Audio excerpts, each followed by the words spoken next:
The series is set in the year 2418, where the world has changed into a super advanced place. People are currently ready to visit different planets through space travel, and the whole universe is explorable. In the universe, there are low-gravity planets like Earth and high-gravity planets like Zalayan. For people to venture out to high-gravity planets, they need to utilize defensive suits. Zalayan has multiple times more grounded gravity than Earth, and, surprisingly, a spaceship needs to enact a gravity safeguard to safeguard the people. Moving out of this safeguard will make them in a split-second tumble to the ground as their weight becomes 10x heavier. Indeed, even a material from Earth tossed to this planet will in a split second get straightened and squashed. Besides, on the off chance that an individual's defensive suit is harmed, their body parts will be obliterated. Be that as it may, the species brought into the world on a high-gravity planet have high-thickness bones and muscles which makes them more grounded than the species from different planets. Because of the nearly high gravity of their home planet, the Zalayans are known as perhaps of the most grounded being known to mankind. One such powerful Zalayan is Alara Kitten. She can knock down doors and walls, and crush a solid block of titanium or reshape it into a sphere with her bare hands. She is a security member of an exploratory spaceship known as the USS Orville. The Orville is tasked to maintain order across the planets, and also repel any dangers from other galaxies if needed. The Orville is operated by several other personnel, most of them are humans and some aliens. Its leader, Captain Mercer, is a human, who is known for getting things done one way or another. The series then shows a planet named Sargass IV, where two people are being interviewed. It appears as if they have committed some sort of crime, and the interviewer keeps asking them if they are sorry. Everyone is wearing a strange badge, and it has an upvote and downvote option on it. Soon after, the public begins voting if the two criminals should be punished, and the live vote count is displayed on TV. Later, the criminals are brought to the punishment room, but when one of them tries running away, the police destroy him. Following this, the subsequent crook is sat on a seat, and a gadget is put on his head. When the downvotes arrive at 10 million, he is shocked, and the scene changes. A couple of days after the fact, the Orville approaches Sargass IV to search for two of their missing scientists. The abnormal thing about the planet is that its way of life is practically indistinguishable from that of 21st century Earth. Prior to starting the mission, Captain Mercer uncovers to his gathering that the two scientists had been shipped off Sargass IV to concentrate on the spot, yet since 1 month, they have become contactless. He then relegates a group of 4, Commandant Kelly, Dr. Claire, Lieutenant Lamar, and Lieutenant Alara, to make a beeline for Sargass IV. Since Alara is unique and has uncommon examples all over, she wears a conventional Sargass cap and covers her nose with a bandage prior to leaving. At the point when the 4 show up in the world, they notice that it is outrageously like 21st century Earth. Peculiarly, individuals utilize their identifications as though it is a day-to-day piece of their life. For example, a man praises his companion's weight reduction, so he is given an upvote, and another man inadvertently spills his espresso onto a more unusual, provoking him to get a downvote. To put it plainly, the Sargass IV is a totally just nation, where everyone chooses everything,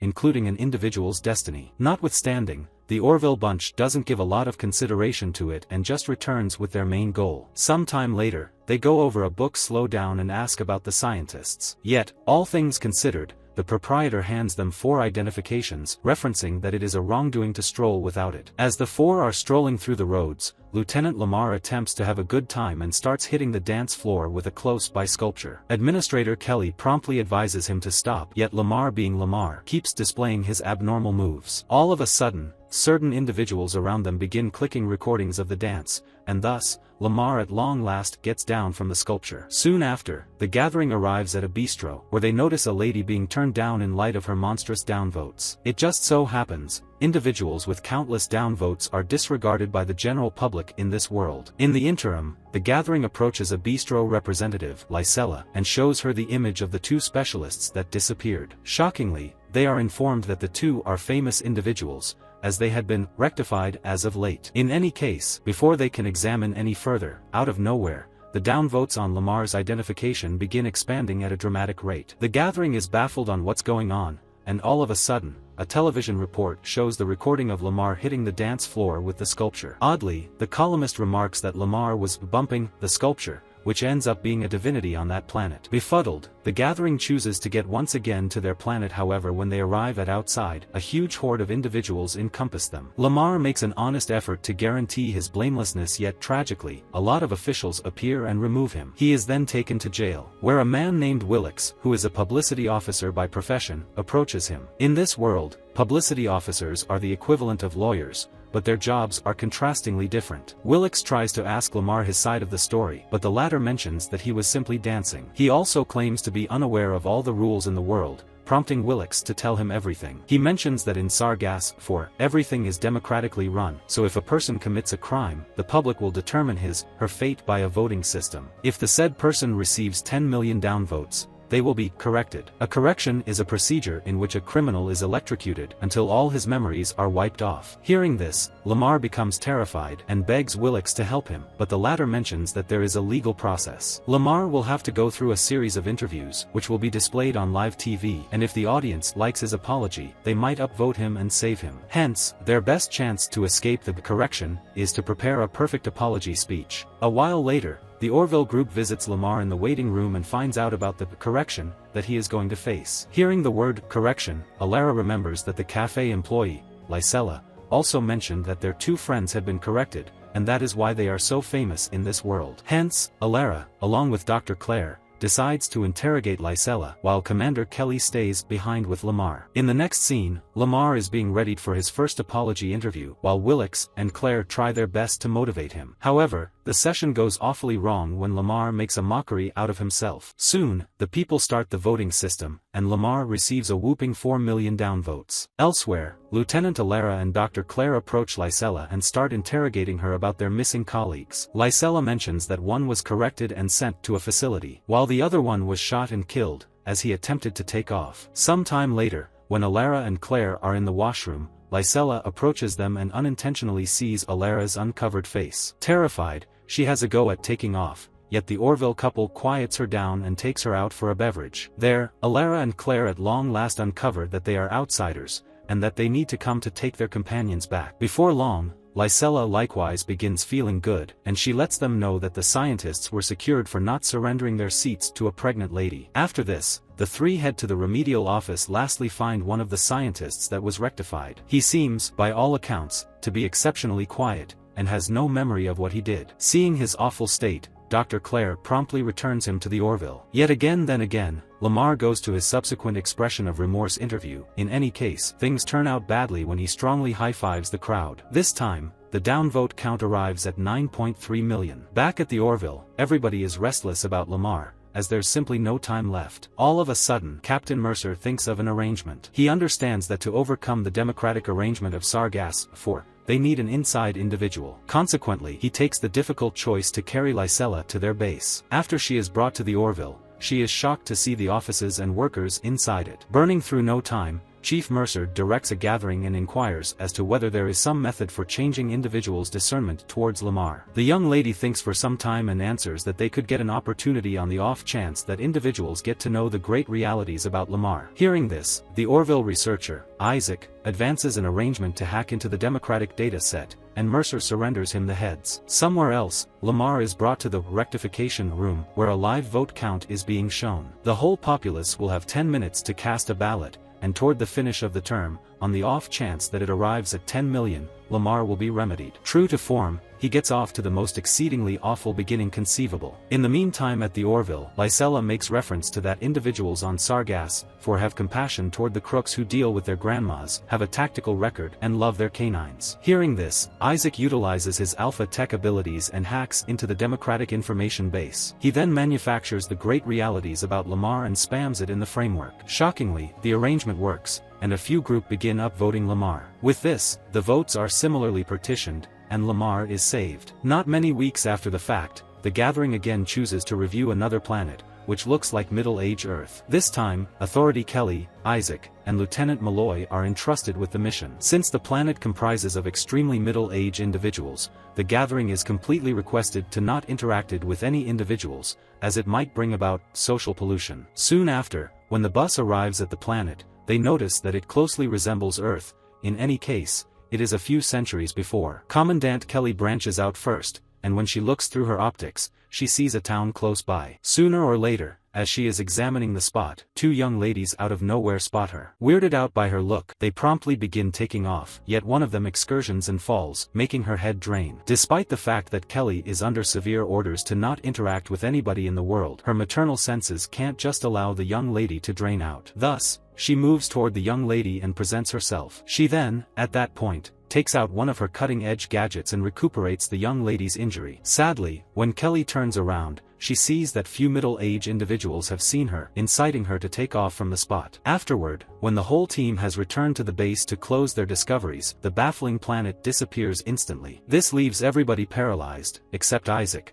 being the most brilliant person in the Orville, proposes a hypothesis. He makes reference to that the planet is secured a multiphasic circle. Such orbits are very rare, because half of it lies in a universe and the other half in a separate universe. This is why the planet suddenly disappeared, as it has now been teleported to another universe, where it can complete its orbit. Finally, Isaac concludes by saying that based on the geometry and mass of the orbit, the planet should return to this universe in exactly 11 days. Hearing this, Captain Mercer and the group decide to wait for the planet to return. In the next scene, Isaac's assumption comes out to be true, as after 11 days of waiting, the planet finally returns back. However, he senses something very weird. On further inspection, he finds out that although the planet has returned after 11 years, it has become significantly populated and advanced, and now it resembles 14th century Earth. This shocks everyone in the room, and Isaac simplifies the phenomenon in a simple way. 11 days have passed for the Orville, but 700 years have passed for the planet. This means that 700 years have passed since Commander Kelly and her team visited the planet. Astonished by the finding,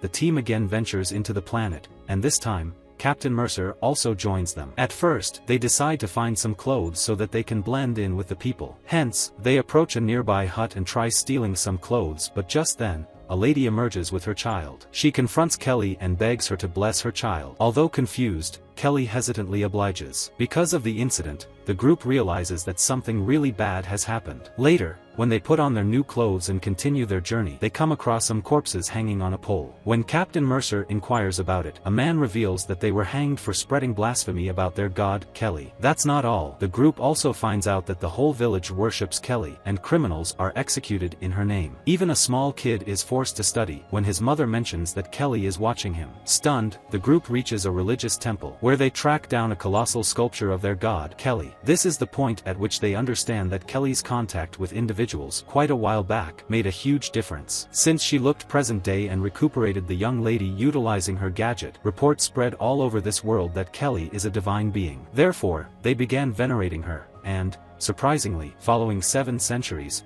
they actually view her as their guardian angel. This is a major issue for the Gathering, as they have penetrated a significant rule of the Orville. Thus, they attempt to figure out the issue before it arrives at the higher specialists. After a touch of reasoning, Kelly chooses to defy the head of state, Volantis, and uncover that she is a human. Not long after, she arrives at a huge house, and when the watchman and Volantis perceive her, they promptly drop to their knees as an honorable gesture. Kelly advises them to get up and begins making sense of that she isn't a divine being. Expectedly, nobody trusts her, so Kelly cuts her own palm, and draws out some blood. She then utilizes a similar gadget to mend her injury. Volantis is astounded by her mending skill, however Kelly affirms that anybody can do it with the assistance of the gadget. She then proposes Volantis do likewise, and when he cuts his palm and uses the gadget, it works. This, alongside the way that Kelly drains like some other being, at long last persuades Volantis that she isn't a divine being. He then, at that point, vows to get out the news to his kin, asserting that they,